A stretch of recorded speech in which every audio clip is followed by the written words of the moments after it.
Hello दोस्तों, कैसे हैं आप लोग? आज का टॉपिक है कार्ल मार्क्स।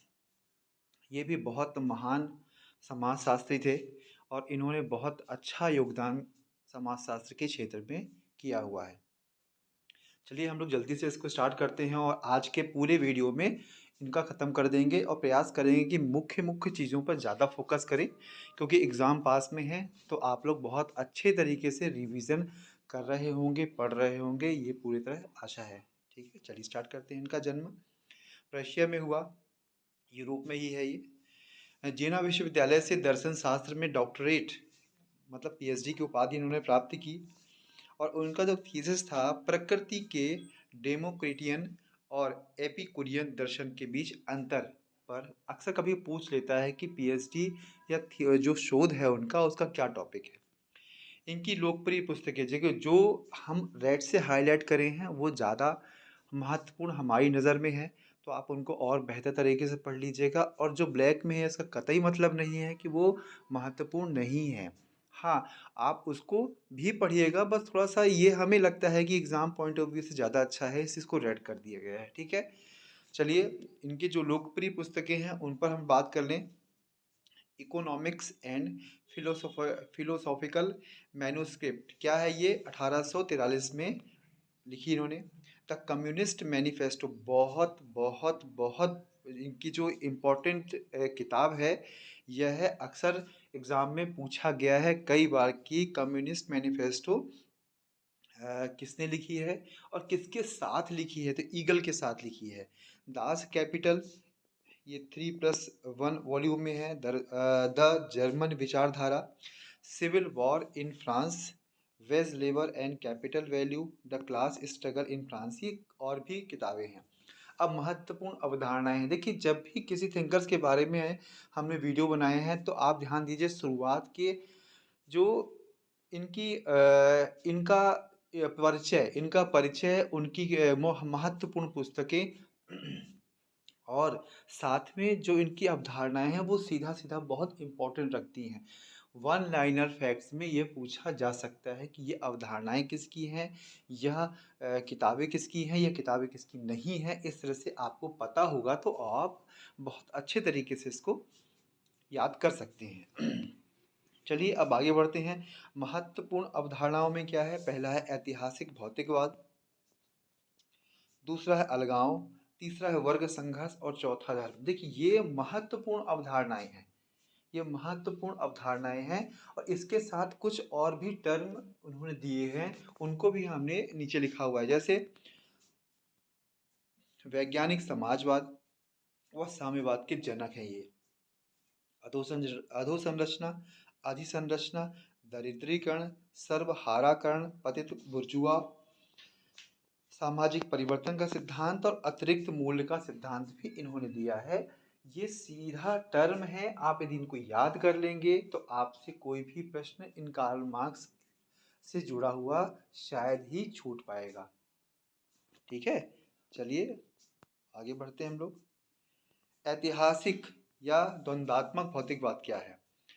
मार्क्स का मानना है कि सामग्री और विचार न केवल अलग हैं बल्कि विपरीत हैं और एक एकता का निर्माण करते हैं। मतलब दोनों मिलकर सामग्री जो कोई भी वस्तु होती है और उस वस्तु को देख के मन में विचार आता है, तो ये क्या करता है, दोनों को क्या करता है, एक जब हम इकट्ठा करेंगे तो एक एक एकता कहलाएगी इनकी, जिसमें सामग्री प्राथमिक होती है और मन जो विचार होता है माध्यमिक होता है। ऐसा इसलिए है क्योंकि पदार्थ मन के बिना मौजूद हो सकता है। देखो जब कोई वस्तु होती है उसमें कोई मन नहीं होता है, लेकिन मन में बहुत सारी वस्तुएं होती हैं। इनका कहने का मतलब ये है।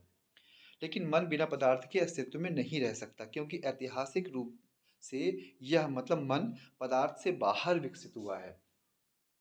ये क्लियर हो गया। इन्होंने क्या कहा है, मन और पदार्थ के बारे में कहा है, दोनों की एकता के बारे में कहा है, और ये कहा है कि पदार्थ जो है वो बिना मन के हो सकता है, लेकिन जो मन है वो बिना पदार्थ के नहीं हो सकता है। यही है इनका मेन कॉन्सेप्ट। और आगे बढ़ते हैं।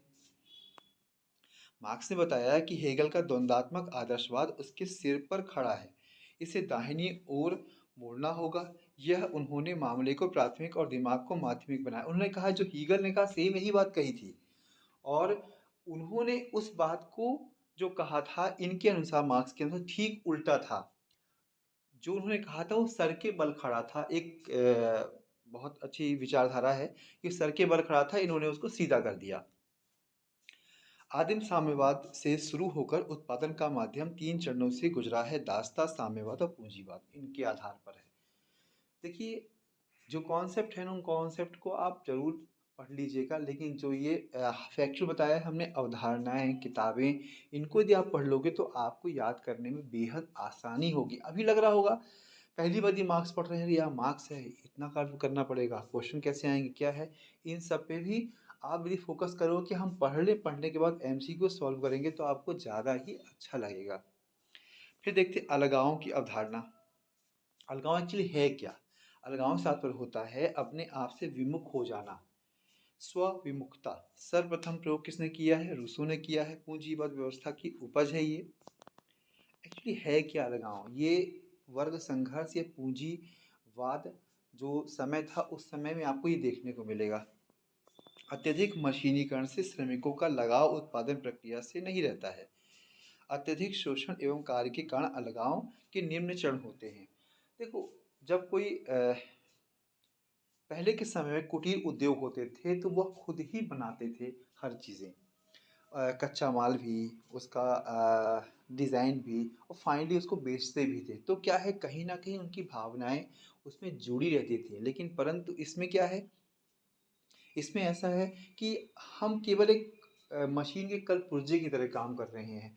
कौन डिज़ाइन दे रहा है, कहाँ से कच्चा माल आ रहा है और बिक रहा है, तो हमारा कोई भी उसमें योगदान नहीं है।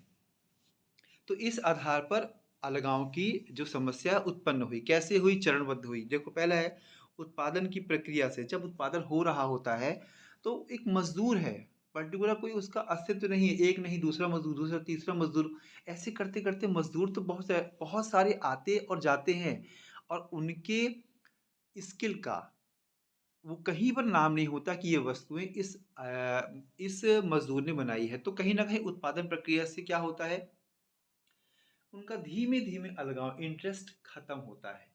फिर जैसे जब उत्पादन प्रक्रिया से खत्म होता है तो फिर उसके बाद उत्पादन से वो शुरू होता है कि यार, उत्पादन जो हो रहा है, हमें क्या मतलब, हमारा काम है, हम 8 घंटे काम करते हैं, चले जाते हैं। फिर धीमे धीमे क्या है, हम ज़्यादा काम करेंगे, कम काम करेंगे, अच्छा काम करेंगे, तो इससे हमको प्रतिस्पर्धा ज़्यादा करनी पड़ती है, और इस आधार पर भी अलगाव की भावनाएं हमारे मन में आती हैं। और जब ये तीनों चीज़ें चरम पे होती हैं तो कहीं ना कहीं स्वयं में अलगाव की भावना उत्पन्न होती है, अरे मैं ये क्या कर रहा हूँ। तो ये अलगाव की कॉन्सेप्ट किसने दी थी? इन्होंने दी थी। अब तीसरा क्या है? वर्ग संघर्ष। क्या है वर्ग? ये सबसे महत्वपूर्ण कॉन्सेप्ट है इनका। जिस आधार पर किसी व्यक्ति का वर्ग निर्धारित किया जाता है, वह एकमात्र मानदंड उत्पादन भूमि, पूंजी, मशीनों और प्रौद्योगिकी के साधनों पर उसका स्वामित्व या नियंत्रण है। मतलब कहीं ना कहीं वर्ग उन्होंने क्या बताया है, जिसके पास संसाधन होंगे, जिसके पास पूंजी होगी, एक वर्ग हो गया, और जो इसके बिना है, वर्ग मतलब संसाधन बिना है, उसको दूसरा वर्ग मान लिया इन्होंने। जो उत्पादन के साधनों के मालिक हैं या नियंत्रित करते हैं, वो पूंजीपति वर्ग हो गए। ठीक है। और ये जो सेकंड क्या हुआ, जिसके पास केवल श्रम शक्ति है, वो सर्वहारा वर्ग। एग्जाम में पूछता है कि सर्वहारा वर्ग से क्या मतलब है, या पूंजीपति वर्ग से क्या मतलब है, तो ये पता होना चाहिए आपको। तो यही दो वर्ग का निर्माण करते हैं। साम्यवादी घोषणा पत्र में मार्क्स एंजल ने कहा, अब तक मौजूद सभी समाजों का इतिहास वर्ग संघर्ष का इतिहास है। उन्होंने तर्क दिया कि वर्ग संघर्ष मानव इतिहास का वास्तविक प्रेरक बल है। पूंजीवादी समाजों में वर्ग विभेद सबसे स्पष्ट है, वर्ग चेतना अधिक विकसित है और वर्ग संघर्ष अधिक तीक्ष्ण है। यहाँ यह प्रश्न उठता है कि इस विरोध का आधार क्या है?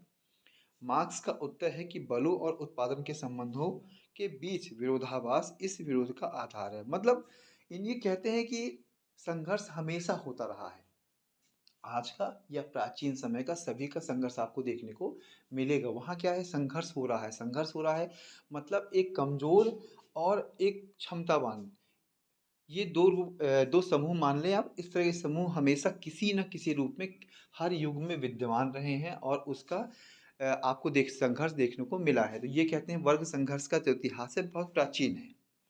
मार्क्स के अनुसार अब मार्क्स क्या कहते हैं? कहते हैं कि यह विरोधाभास अंततः एक क्रांतिकारी संकट उत्पन्न करेगा। सर्वहारा वर्ग जो अधिकांश जनसंख्या का गठन करता है, तेजी से गठन करेगा। अब क्या हुआ, सर्वहारा जो श्रमिक वर्ग है, जो शोषित वाला है, वो क्या करेगा? तुम भी शोषण, हम भी शोषण, ऐसे करते करते एक क्या करेगा वो? जनसंख्या का गठन करेगा। अधिकतर लोग, अधिक से अधिक लोग हो जाएंगे और तेजी से गठन करेगा। एक वर्ग बन जाएगा, मतलब शोषितों का वर्ग बन गया। तुम भी शोषण झेल रहे हो, मैं भी झेल रहा हूँ, चलो अपन मिल के काम करते हैं। अर्थात एक सामाजिक संस्था जो सत्ता के अभिग्रहण और सामाजिक संबंधों के परिवर्तन के लिए इच्छुक है। उन्होंने कहा कि इस स्तर पर स्वयं में वर्ग स्वयं के लिए वर्ग बन जाता है। मतलब स्वयं में वर्ग, मतलब हम अलग हो गए, और जब अलग अलग लोगों का इकट्ठा होगा तो एक स्वयं के लोगों का ही एक वर्ग बन जाएगा, तो वह एक अलग वर्ग कहलाएगा। स्वयं में वर्ग के लोगों को अपनी वास्तविक स्थिति की चेतना नहीं होती। मतलब हमें तो झेल रहे हैं, दिक्कत हो रही है, समस्या हो, दूसरे को भी दिक्कत होती है। जब इकट्ठा मिल के जाते हैं तो अरे हम ये काम कर सकते हैं, इससे नहीं सहेंगे, हम कुछ का हड़ताल करेंगे, हम आंदोलन करेंगे, या जो भी वटेवर कर सकते हैं वो सब करेंगे। जबकि स्वयं के लिए वर्ग में लोगों को अपनी स्थिति के बारे में पूर्ण चेतना होती है कि हाँ, यह ऐसा भी होता है। मार्क्स ने कहा कि पूंजीवादी व्यवस्था में वर्ग विरोध और बाद में वर्ग संघर्ष एक क्रांति के माध्यम से पूंजीवाद के स्थान पर समाजवाद की शुरुआत करेगा। मतलब धीमे धीमे कह रहे हैं कि ये पूंजीवाद खत्म होगा और समाजवाद प्रारंभ होगा इनके आधार पर। अब हम लोग धर्म की बात करते हैं। चौथी अवधारणा है धर्म। ध्यान होगा, इसके पहले जब हम लोग दुर्कीम पढ़ा तो भी धर्म पढ़ा था। तो उनके साथ धर्म क्या था? उनके आधार पर धर्म ये था कि पवित्र और अपवित्र जो वस्तुएं होती हैं उनके आधार पर जो तब उन्होंने धर्म को बताया था। लेकिन इन्होंने धर्म क्या बताया? इन्होंने धर्म के बारे में क्या बताया? पढ़ते हैं हम लोग। मार्क्स ने लगभग सभी सामाजिक संस्थानों, विशेष रूप से धर्म और राजनीति में विस्तारित समाज के एक सामान्य सिद्धांत को भी विकसित किया। मार्क्स के समाज के मॉडल में एक आर्थिक आधार था जो धर्म, राजनीति, कला आदि द्वारा गठित अधिसंरचना को रोकता है। मार्क्स के अनुसार समाज मनुष्य की चेतना को निर्धारित करता है। इससे जो धर्म की आवश्यकता है वह केवल व्यक्ति के भीतर से नहीं आता, बल्कि विशिष्ट शोषक सामाजिक परिस्थितियों से भी आता है। इस प्रकार धर्म समाज को समर्थन प्रदान करता है। देखिए, इनका मेन कॉन्सेप्ट क्या है? धर्म समाज को कौन मतलब एक सपोर्ट देता है कि हाँ, आपको धैर्य रखना है, आपको प्रयास करना है, आपको अच्छे काम, बहुत सारी चीज़ें होती हैं, वो धर्म एक आधार देता है, एक सपोर्ट देता है। मोटे तौर पे कहें तो धर्म और पूंजीवाद के साथ इन संबंधों पर मार्क्स के विचार के 3 विषय हैं। कौन कौन से विषय हैं? पहला, धर्म एक भ्रम है जो समाज में वास्तविक शोषणकारी परिस्थितियों पर पर्दा डालता है। दूसरा, धर्म हल्के रूप में विरोध का एक तरीका है। तो दूसरा क्या कहा? हल्के रूप में विरोध का एक तरीका है। तीसरा, धर्म को धर्म की आलोचना के माध्यम से नहीं छेड़ा जा सकता, बल्कि केवल उन सामाजिक परिस्थितियों को बदलना है जो धर्म को जन्म दे दी। देखिए, हमारा स्पीड से पढ़ाने का तात्पर्य ये है कि कोई भी जो कॉन्सेप्ट है वो बहुत बेहतर तरीके से आप मेन मेन चीज़ समझें। एक दो बार नहीं हो तो दोबारा वीडियो देखें और उसके अपने नोट्स बनाएं, वो आपके बहुत काम आएंगे। देखिएगा, जितना हमने पढ़ा है ना, 3 फिंगर्स पढ़े हैं, इनके कोई भी क्वेश्चन आएगा तो हमें ही लगता है कि शायद किसी क्वेश्चन में आपको दिक्कत होगी। फाइनली, धर्म जनता के नशे के रूप में कार्य करता है, मतलब एक अफीम के रूप में काम करता है। ये कहा है, ये एग्जाम में बहुत बार पूछा गया है। ये विचारधारा या स्टेटमेंट किसका है? तो आपको पता होना चाहिए, ये कार्ल मार्क्स का है। इन्होंने अब अलग अलग कुछ सिद्धांत दिए हैं, उसको बस याद करना है आपको, ये किसने दिए है। जैसे अतिरिक्त मूल्य का सिद्धांत किसने दिया? कार्ल मार्क्स ने दिया। क्या होता है ये? बाजार मूल्य प्लस लागत मूल्य।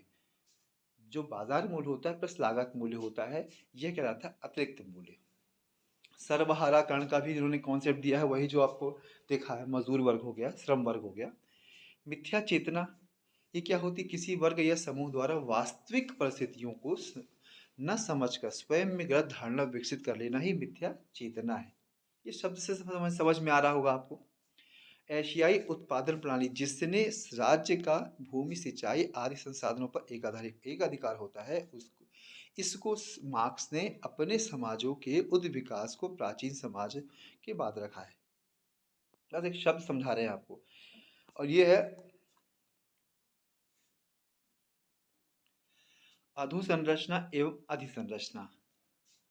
अधोसंरचना क्या होता है? उत्पादन शक्तियां या उत्पादन संबंध अधोसंरचना कहलाते हैं। और अधिसंरचना क्या है? धर्म, कानून, संस्कृति, राज्य आदि सब कहलाते हैं अधिसंरचना। इसका तात्पर्य क्या है? मार्क्स कहते हैं कि अधोसंरचना से ही अधिसंरचना का निर्माण होता है। मार्क्स ने धर्म को अफीम की संज्ञा दी है। ये आपका मार्क्स खत्म हो गया। मेन कॉन्सेप्ट बहुत इजी है, आप आराम से इतना पढ़ लेंगे तो आपको बहुत बृहद नहीं पढ़ना पड़ेगा, बहुत ज़्यादा। देखिए, पढ़ने को तो हम बहुत ज़्यादा भी पढ़ सकते हैं, लेकिन हमारे लिए अभी आवश्यक क्या है वो इम्पोर्टेंट है। आपको एम ए बी ए का पेपर नहीं लिखना है कि आपको एक बहुत बड़ी कॉन्सेप्ट, हाँ मेन कॉन्सेप्ट किसने दी, क्या दी, एक एम सी क्यू को बेस में रख कर पढ़ाई करनी है। हमको बिल्कुल ध्यान देना है कि हमको हमको सेट का एग्ज़ाम देना है, हमको एग्ज़ाम निकालना है, वो इम्पोर्टेंट है। ठीक है, तो अब आप इनको रिवीजन कीजिए। कोई डाउट होगा तो आप हमें कमेंट्स बॉक्स पे मैसेज कर सकते हैं। Okay, thank you very much.